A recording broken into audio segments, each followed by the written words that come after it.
Hello, ladies and gentlemen. Hope you're having a great day and welcome to the Tundra Dude 34 YouTube channel.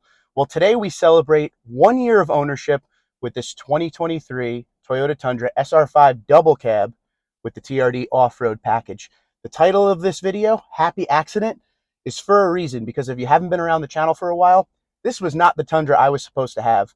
Back in November 2022, I got myself a TRD Pro, which, to be completely honest with you, turned out to be just way too much, way out of my price range. I tried to go where I didn't belong, and thankfully I was able to get my hands on this last April. This was one of those things where I went to do a dealership walk and saw this truck sitting there, and I was like, all right, well, that will bring the payment down to somewhere in the realm of regular person because that TRD Pro was quite expensive.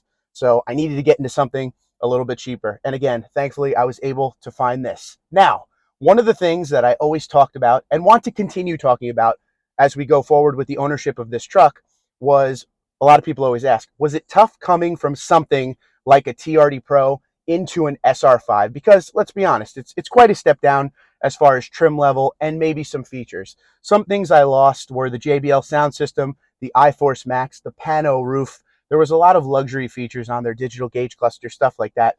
But to be completely transparent and completely honest with you, this truck became one of my favorite Tundras I've ever owned all time. I've owned 8 Tundras in my life, and I've driven a lot of them through press vehicles and doing testing and videos of other random Tundras.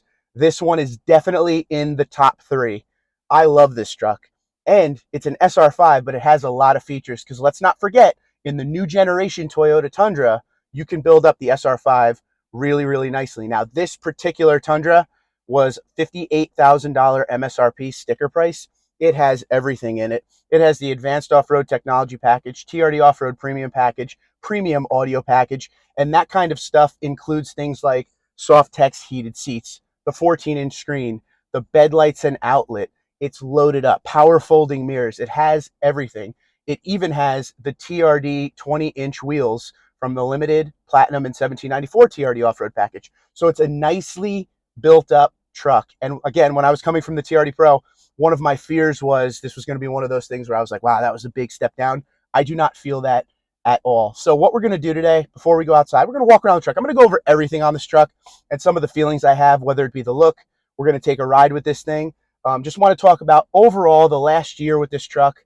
And is there anything that I dislike about it? What are some of the things I do like about it? I want to give it all to you to help you when you make your purchase. A lot of people automatically say, I don't want an SR5. It doesn't have enough in it for me.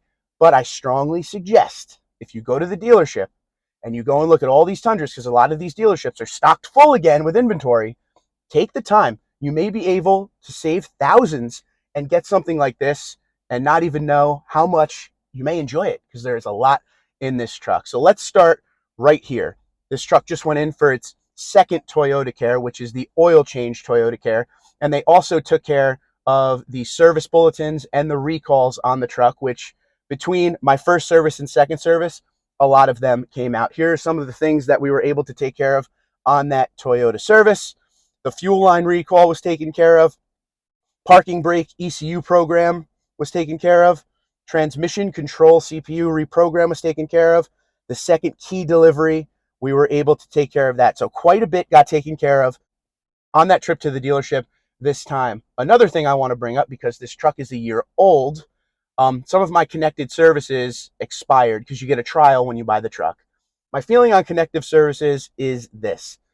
I know everything can't be free, and all of the big manufacturers out there are doing the connected services subscriptions and everything like that. But I think what Toyota should do is make these trials just a little bit longer, because these trucks are not cheap. And, now I don't have the app to use for a lot of stuff unless I pay more money per month. But in case you don't know the secret, there is a key sequence you can use to start your truck.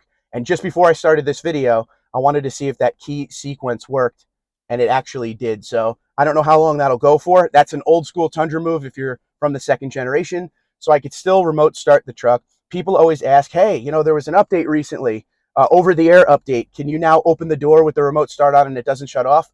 No, the truck still shuts off. You have to get in and start it up again. So remote start's great for the winter.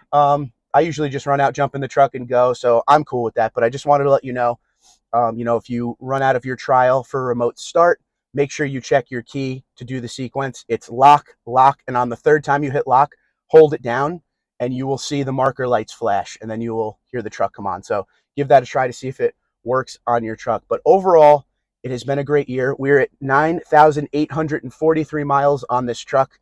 I do a lot of driving to all these dealerships that I film on Sunday, all over New Jersey. We went to Virginia. We go all over Pennsylvania now. I'm going more west. So I spend a lot of time behind the wheel of this truck, and I've been able to get a good idea of, you know, what I love about it and some of the things that maybe I don't like about it so much. But overall, it's been, you know, a great experience. Before we go any further, the number one question people ask along the ownership process: what's wrong with the truck? Any rattles, creaks, wind noise, engine issues? I've had no problems with this truck. This truck has been tip top. No creaks, no rattles, no center console movement, no wind noise. So I don't know if I've been lucky. Again, this was a truck I saw at Lakewood Toyota sitting there when I was filming a video randomly. I saw it on a Sunday. I purchased it on a Monday or a Tuesday. So it was just a gamble at the time, but this truck has been absolutely great for me. So I figured, let's go outside and I'll show you some of the things about the outside of the truck. There were some changes I were going to make that I decided not to. There's something I added to the truck that changed my life when it came to owning a double cab, because the double cab in the new generation is absolutely tiny. I don't know what you can see on camera, but there's no space back there for humans. So let's go outside and I'll show you some of the things that I like about the exterior of the truck.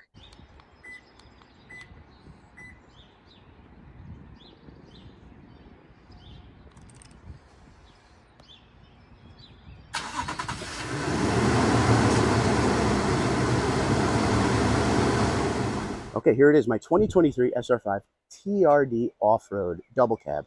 Now, this truck, like I said, it has the 20-inch wheels from Limited, Platinum, and 1794 TRD. I love these wheels. The Wild Peak tire is amazing. We haven't had a lot of snow up here the past couple of years, but the little bit of snow we had and the little bit of ice, these tires did great. They do great in the rain. They got a nice tread pattern on them, as you can see. Not bad at all. So if you're wondering if these Falcon Wild Peaks will do the job, so far so good. I got to wait for you know, a better winter storm to really get a good deal with that to see how they are. If you're somebody who goes off-road, if you're going crazy off-roading, mudding, you might want to get a little bit more of an aggressive tire. But if you're on dirt roads, fire roads, gravel roads, these will do just fine, I would think. Now, one of the things people always say, with TRD off-road on SR5, you get that chrome surround up here. And on the rear bumper, you also get a little bit of chrome. Will I change it? There's been times I thought about changing that out quite a bit because everything on the truck is black. Black wheels, black badging, black handles, black mirror covers. Literally, the entire truck is black. But I've actually switched my mindset. I'm not a big chrome guy, but I like the little bit of difference in coloring. With all of that black, the little bit of chrome up front actually looks good to me. So for now, I'm going to leave that alone. And like I said, on the rear bumper, the bumper plates are chrome as well. You have to let me know what you think in the comments below. Like I said, everything else on this truck is blacked out. You got that white and silver TRD on the back there, but other than that, it's just completely all blacked out. So I kind of like the splash of chrome. Let me know what you think. In SR5, you cannot get the premium auto leveling headlights. This has the regular LED headlights, and I must say, not mad at all. They do the job great. You get a little dial on the inside where you can level, you know, the headlights. If you're blinding someone, if you're towing and it pulls the back end of the truck down, you know, high beaming people, it looks like you have a little dial in there, you know, to make your beams go a little bit lower so you're not blinding people. On the higher trim stuff, you get automatic leveling beams. I would much rather do it myself. These headlights do the job just fine. Not even adequate. They're actually good. So if that's something holding you back, no reason, because these headlights do the job just great. But as far as like technology, you can see on the outside, little camera there. This has the 360 bird's eye, but the look on the outside is amazing. As far as towing goes, I towed a boat 2 times. That was probably between 5,500 and 6,000 pounds with the trailer. The truck, just like the second generation, it does the job. No issues. Barely felt you had a trailer behind you. So, I mean, this truck can do some serious towing for sure. You know, if you get up there in the crazy high 9, 10,000, of course you're going to feel that trailer behind you. But from what people are saying, this truck is a towing beast, just like the second generation. So I've always felt Tundras did a good job. Obviously, depending on the weight, There does come a time in everybody's life when you should think about going from half ton to a heavy duty pickup. But for what I use this truck for towing, it does the job just fine because the boat, 55, 6,000 pounds, no big deal for this truck. Suspension is great. We're going to talk about a lot of the driving characteristics when we take a little ride with it. But a couple things I want to show you. The game changer for me with this truck. So let's go into the back seat for a second. So please excuse the coat, but as you can see, this back seat is insanely small. I mean, if you put that seat up a little bit, you could fit maybe a small person back here for a short trip, but there's just not a lot of room back here, okay? And even to the point where my wife and I would go away on, a small little trip, a few nights away, she would pack and we would load this thing up really quick. Now, under these seats, you obviously have some storage, which if you have the iForce Max, you don't get. But the game changer for me has been this. It is a $300, one of the cheapest tonneau covers I could get, Tonneau Pro, and it folds, all right? We've been able to put everything back there. This makes the double cab work for me in my life. Everybody's going to be different with how you use your back seat. But again, I paid $300. It's a tri-fold tonneau cover. So when I throw the golf bags in the back, I don't have to take the tonneau cover off. If I throw the golf bags in the back and we bring the carts that you push with, like when you're walking in golf, the tonneau cover gets folded up. If we throw the bikes back there, my wife and I, the tonneau cover gets folded up. When I take my trips to the dump, tonneau cover folded up. It's perfect. It's there when I need it for stuff that won't fit in here, but I could take it off no problem.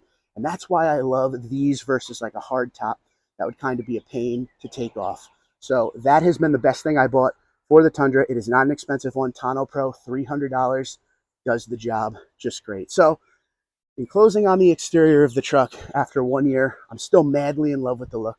I think it looks great. Double cab is one of those things that is going to come down to your needs, your wants, what you use your truck for. If you have any backseat passengers at all, I strongly suggest you go with the Crew Max. But the 6.5-foot bed is something that I absolutely love having now that I'm back in it after a bunch of Crew Maxes. So thankfully, Toyota offers the Crew Max with the 6.5-foot bed, because I don't know what I would do without that, because with some of the things I use my truck for, especially the trips to the dump, not much would fit in the 5.5-foot bed. So exterior-wise, it looks good. Tonneau Pro is the best thing I bought for this truck. And please go and see the truck in person if you're thinking double cab to save a little money, because that back seat is pretty small. Here we are on the interior of the 2023 Tundra double cab. This is what I was talking about outside. That little wheel that adjusts the level of your headlights. Great to have and great to do it yourself. You'll never be blinding anyone with that. Again, that was in the 2nd generation Tundra as well. If you're in the high trims, it's auto leveling. I would much rather do it myself. I don't have the digital gauge cluster because that is not in SR5. No big deal whatsoever. That little A off there is a button that I hit every time I get in. That shuts off the auto stop start. All right. Steering wheel has all the controls. Use them all the time while on the road. This is also a heated steering wheel. This has been the best thing of this entire truck. With all of these trips that I do, I'm on navigation all the time with my Apple CarPlay. It's good to have a big screen when I got to hit stuff. I don't have to look at the screen to take my eyes off the road. It's been a pleasure having this. And another great thing, because this truck, like I said, for an SR5 is fully loaded. If I was to go into reverse right now, you will see all these different camera views I have. Got that 360. So if I'm parking somewhere that's really tight, having all of the different camera options is amazing. It's something that really helps you if you're in a tight area. We're close enough to New York City where some of these lots get a little bit tight. You have all these different cameras around the truck, so it's always good. And then this one's great because you can see around the truck as you're backing up. And there's sensors all over this thing. When you're backing up, you'll start hearing the beeping if you get close. Same thing if you're going too close to something in front of you. So you have all of that nowadays, which is, something that is great depending on where you are, especially in the country. If you're in a tight area where parking gets a little crazy, that might be something you want. Digital rear view mirror is great. If you don't like it, you just flip the bottom and it's a regular mirror. I like it a lot. Gotten very used to it. It did take me a minute. It is a little bit different. The sight line is different than your regular mirror, so it does take a sec. The tray, I love. They don't have this in the higher trims. It's something that, I don't understand. I think that would be great on all Tundras. My wife throws her phone in there and stuff. So that's great to have. People ask about how is the heat and the cold air. Is it good? I have no problem with that at all. Right now we're sitting with AC on because, we sweat when we eat. So why not just stay cool? Overall, the interior of this truck is very comfortable. This has the soft tech seats, heated. You can only get them heated in SR5, but they are very comfortable. The bolstering is great. I have no problems. Like I said, I drive far to these dealerships, and I never get out of the truck feeling like I wish I had a better seat. Got that little arm ledge there. That's always really great. And one thing that I want to point out, because I use it almost every single day, and I didn't think I would like it, that little window in the back there opens by button.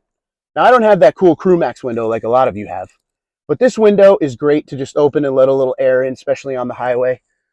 So overall, for my trips that I take in this truck, for the time that I spend in this cab, which is quite often these days with going to all these dealerships, I love everything about the inside of this truck.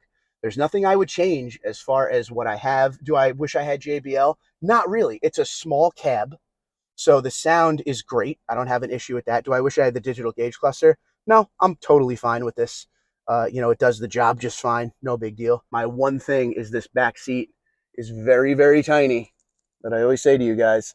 So just know, if you're going to use your back seat, you'll probably want to go with a bigger cab.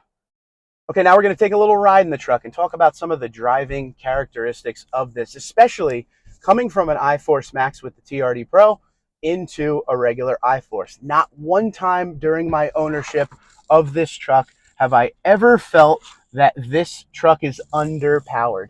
Tons of power, great driving experience. It doesn't have brake dive. It's a really good driving experience. Now, this new generation Toyota Tundra, it's a ground up remodel. We all know that. We are a few model years in now, but to be very honest with you, this is one of the best driving Tundras, even of the new generation ones. It just feels light. It feels quick. And it feels like, especially when like towing the boat, it feels like it could get the job done with way more weight than I'm towing with it.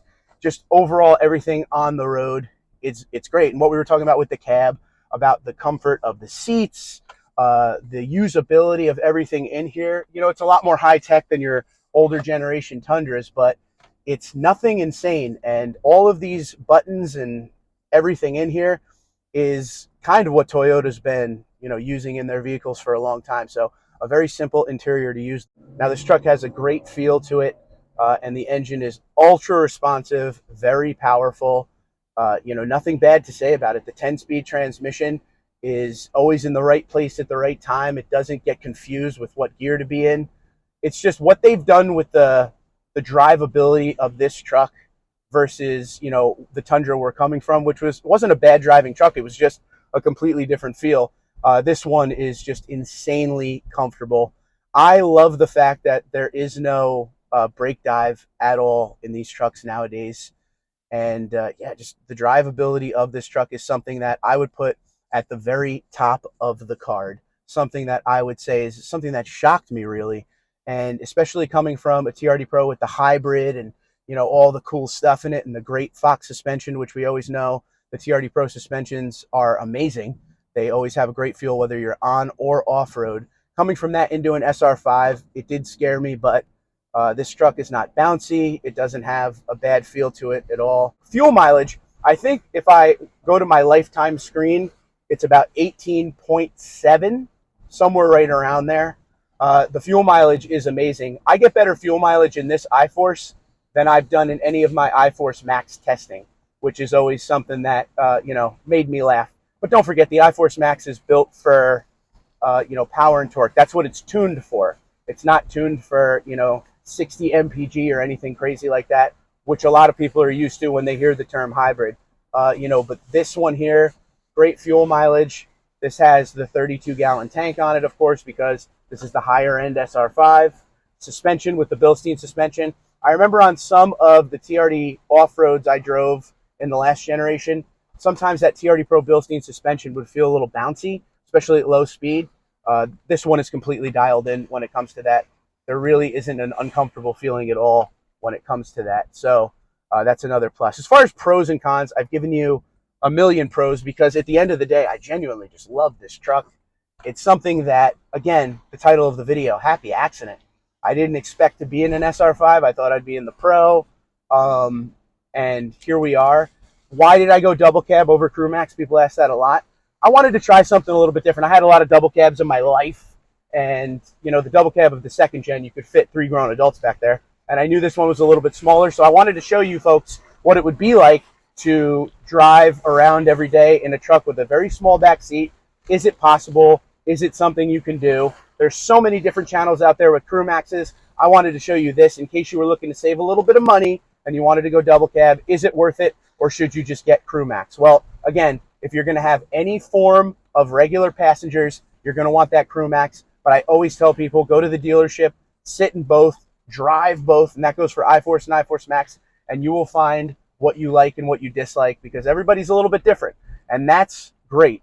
And that's why we don't have one truck built one way, because everybody has certain things they like and dislike.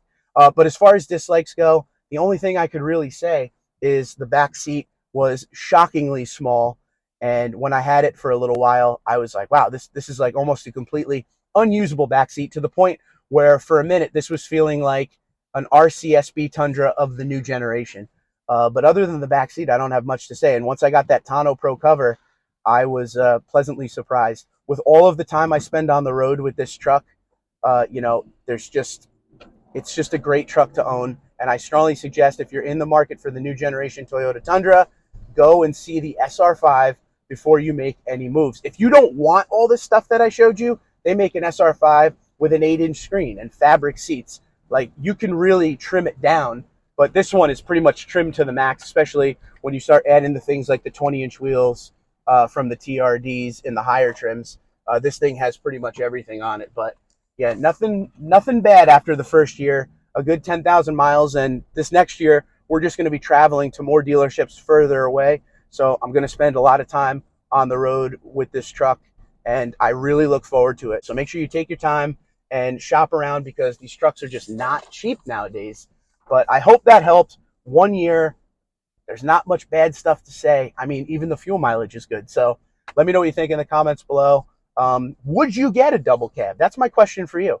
Would you get a double cab? Do you use your back seat a lot? Or would you just go straight for the crew max? The difference in price, this was $58,000. A double cab with the same setup, like everything, all of the features and everything, would probably be about $61,000. So is it worth the extra $2,500 to $3,000 to get yourself, that back seat? Let me know in the comments below. I thank you for watching as we continue on this ride with the 2023 Toyota Tundra SR5 Double Cab. TRD Off-Road, Twitter, Instagram, LinkedIn, Facebook, TikTok, at TundraDude34, TundraDude34 gmail.com. You guys have a great day. Be safe and be well.